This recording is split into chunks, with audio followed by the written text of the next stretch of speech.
حضرت سیدہ فاطمہ تو زہرا رضی اللہ تعالی عنہا کے گھر کے قریب سے گزرے تو حضرت امام حسین کے رونے کی آواز آ رہی تھی، تو آقا کریم علیہ السلام نے فرمایا کہ فاطمہ حسین کو چپ کرواؤ، الا تعلمی ان بقاءہ یؤذینی، تو جانتی نہیں حسین کا رونا مجھے دکھ دیتا ہے۔ حسین ابن علی کو حضور رونے نہیں دیتے تھے، ان کو دکھی نہیں ہونے دیتے تھے، کیونکہ رسول اللہ صلی اللہ علیہ وسلم جانتے تھے کہ یہ کتنے دکھ سہے گا، کتنی تکلیفوں سے گزرے گا اور کتنے مصائب سہے گا۔ زمانے نے وہ گھڑیاں بھی دیکھیں کہ حضرت حذیفہ بن یمان رضی اللہ تعالیٰ عنہ فرماتے ہیں کہ میں حضور کی خدمت میں نماز مغرب کی ادائیگی کے لیے حاضر ہوا، اور میں نے یہ اجازت خاص طور پہ اپنی ماں سے اس شرط پہ لی تھی کہ امی آپ مجھے اجازت دیں، میں حضور کی خدمت میں حاضر ہوتا ہوں، مغرب کی نماز بھی ادا کروں گا اور پھر حضور سے عرض کروں گا حضور میرے لیے اور میری ماں کے لیے بخشش کی دعا کر دیجیے۔ ماں نے اس شرط پہ اجازت دے دی اور میں حضور کی خدمت میں آ گیا، نماز مغرب ادا کی، سلام پھرا تو میرے دل میں آرزو تھی میں حضور سے عرض کروں حضور میرے لیے اور میری ماں کے لیے مغفرت کی بخشش کی دعا کر دیں، لیکن حضور عبادات میں، ذکر میں، نوافل میں ایسے مشغول ہوئے کہ میں آرزو رکھنے کے باوجود بھی عرض نہ کر سکا۔ خیر نماز عشاء کا وقت ہوا، اذان پکاری گئی، حضور مصلی پہ آئے، نماز پڑھی، سلام پھرا تو میرے دل میں پھر خیال آیا کہ ماں سے ایک نماز کی چھٹی لی تھی، نمازیں بھی 2 ہو گئیں، ماں نے جاتی پوچھنا ہے حضور سے میرے لیے اور اپنے لیے مغفرت کی بخشش کی دعا کروائی تھی تو کیا جواب دوں گا، اور حضور اٹھے اور کاشانہ اقدس کی طرف چل دیے۔ اب میرے دل میں یہ خیال رہ کے آ رہا تھا کہ ماں کو کیا جواب دوں گا، میں تو حضور سے بخشش و مغفرت کی دعا کروا ہی نہیں سکا۔ جب حضور چل پڑے تو غیر ارادی طور پہ میں بھی حضور کے پیچھے چل پڑا، چلنے میں تھوڑی سی رفتار تیز ہو گئی جس سے قدموں کی آہٹ پیدا ہوئی، تو جب آواز پیدا ہوئی تو حضور نے رخ پھیرے بغیر فرمایا من ھذا، میرے پیچھے پیچھے کون آ رہا ہے؟ پھر خود ہی کہا حذیفہ تو نہیں، تو میرا دل دھڑک رہا تھا، قلت نعم، میں نے کہا جی حضور میں حذیفہ ہوں۔ فرمایا ما حاجتک غفر اللہ لک ولامک، کیا کام ہے؟ اللہ تجھے بھی بخش دے، تیری ماں کو بھی بخش دے۔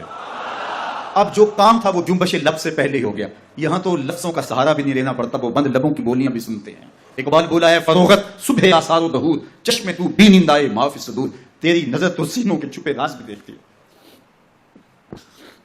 تو کہا ما حاجتک غفر اللہ لک ولامک، اللہ تجھے بخش دے، تیری ماں کی بھی مغفرت کر دے، کیا کام ہے؟ اب جو کام تھا وہ تو ہو گیا۔ تو میرے حضور نے ارشاد فرمایا حذیفہ سنو، ابھی ایک فرشتہ آیا ہے جو اس سے قبل دھرتی پر پہلے کبھی نہیں آیا، آج پہلی مرتبہ اللہ سے اجازت لے کے 2 کام کرنے آیا ہے، ایک تو مجھے سلام کرنے آیا ہے اور دوسرا خوشخبری دینے آیا ہے کہ آپ کی بیٹی فاطمہ جنتی عورتوں کی سردار ہے اور حسن اور حسین جنتی جوانوں کے سردار۔ ایک طرف یزید ناپاک میسون کا پلیت بیٹا اور ایک طرف محمد عربی کا نواسا، فاطمہ کے دودھ کا اثر، علی المرتضیٰ کے خون کی تاثیر، رسول اللہ صلی اللہ علیہ وسلم کے کندھوں پہ بیٹھنے والا۔ ایک دن حضور نے امام حسین رضی اللہ تعالیٰ عنہ کے ہاتھ پکڑ لیے اور ان کے پاؤں اپنے پاؤں پہ رکھے اور پھر فرمایا بیٹے آگے بڑھو، اور ان کے پاؤں حضور کی پنڈلیوں پہ آئے، پھر کہا بیٹے اور آگے بڑھو، حتیٰ کہ ان کے پاؤں حضور کی رانوں پہ آئے، پھر فرمایا بیٹا اور آگے بڑھو، تو ان کے پاؤں حضور کے مبارک بطن اقدس پہ آئے، پھر بازوں کو کھینچ کے اپنے قریب کیا اور حسین ابن علی کے منہ میں اپنی زبان رکھ دی اور وہ اس طرح چوس رہے تھے جس طرح کھجور چوسی جاتی ہے۔ تو اللہ کے محبوب علیہ السلام نے حسین ابن علی کو اپنی زبان کا لعاب دہن دے کر کے، وہ شیر رحمت دے کر کے، وہ کوثر و تسلیم سے پاکیزہ تر آب رحمت عطا کر کے ان کی ہمیشہ کے لیے پیاس بجھا دی، تاکہ کل کربلا کے تپتے ہوئے ریگزار میں حسین ابن علی کو پیاس کی شدت تنگ نہ کرے اور پائے استقلال میں لرزش نہ آنے پائے۔ ان نازوں سے پالے ہوئے حسین کو، ان محبتوں سے پالے ہوئے حسین ابن علی کو امتحان بھی اتنے بڑے درپیش تھے۔ یاری تیری سونا پر ازمیشاں تیریاں اگ، سونا پرکھیا جانتا ہے نال اگاں دے لگ۔ جتنا بڑا شخص ہوتا ہے اتنی آزمائشیں بھی بڑی ہوتی ہیں۔ پیغمبر رحمت کی آغوش میں کھیلنے والا، حجرہ فاطمہ کا جانشین، مصلی رسول کا وارث، ممبر رسول صلی اللہ علیہ وآلہ وسلم پر حضور کے مبارک پہلو اور گود میں بیٹھنے والا حسین، حضور کی زبان چوسنے والا حسین، حضور کے کندھوں پہ سواری کرنے والا حسین، آقا کریم علیہ الصلوۃ والسلام کے مبارک سجدے کی حالت کے اندر حضور کی پشت پہ کھیلنے والا حسین، جس حسین کا دروازہ مسجد نبوی کے اندر کھلتا تھا اور یزید کی کرتوتوں کے چشم دید گواہ تھے۔ یزید جب تخت نشین ہوتا ہے تو اسے یہ فکر ہوتی ہے کہ امام حسین، عبداللہ بن زبیر، عبداللہ بن عمر، عبداللہ ابن عباس یہ میری بیعت کریں، اور وہ ولید بن عقبہ کو لکھتا ہے کہ ہر صورت میں ان کی بیعت لو، اور اگر بیعت نہ دیں تو سختی کرو۔ حضرت امام حسین رضی اللہ تعالی عنہ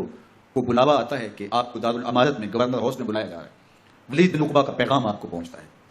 آپ اس وقت فرماتے ہیں کہ اس وقت جو پیغام پہنچا ہے وہ کسی خطرے سے خالی نہیں ہے، تو کچھ سواروں کو ساتھ لیا، کہا تم دارالامارت کے باہر کھڑے رہنا، اگر میری آواز بلند ہوئی تو اندر آ جانا، ورنہ تم انتظار کرنا۔ آپ اندر گئے، ولید بن عقبہ نے مروان کو بھی بلایا تھا۔ مروان بن حکم یہ گورنر مدینہ ولید سے پہلے رہ چکا ہے، تو اس نے مشورہ دیا کہ سختی کی جائے. خیر ولید بن عقبہ نے کہا کہ یہ خط ہے، حضرت امیر معاویہ کا انتقال ہو گیا اور یزید تخت نشین ہوا ہے، لہٰذا وہ آپ سے بیعت کا مطالبہ کرتا ہے. تو حضرت امام حسین رضی اللہ تعالیٰ عنہ نے فرمایا کہ میرے جیسا شخص یوں چھپ کے بیعت نہیں کر سکتا، اور آپ واپس پلٹے. مروان بن حکم نے ولید بن عقبہ کو کہا کہ یہ موقع ہے، جانے نہ دیا جائے، اگر یہ نکل گئے تو دوبارہ تم قابو نہیں پا سکو گے اور انہیں یہیں قتل کر دیا جائے. حضرت امام حسین رضی اللہ تعالیٰ عنہ نے یہ بات سن لی. کہتے ہیں حضرت امام حسین انہی قدموں کے بل واپس پلٹے اور مروان بن حکم سے مخاطب ہو کے کہا، مروان کیا بول رہا ہے؟ وہ خاموش ہو گیا. فرمایا تو جانتا نہیں ہم کون ہیں؟ آنا حسین ابن علی ابن ابی طالب، میں حسین ہوں، میں علی کا بیٹا ہوں.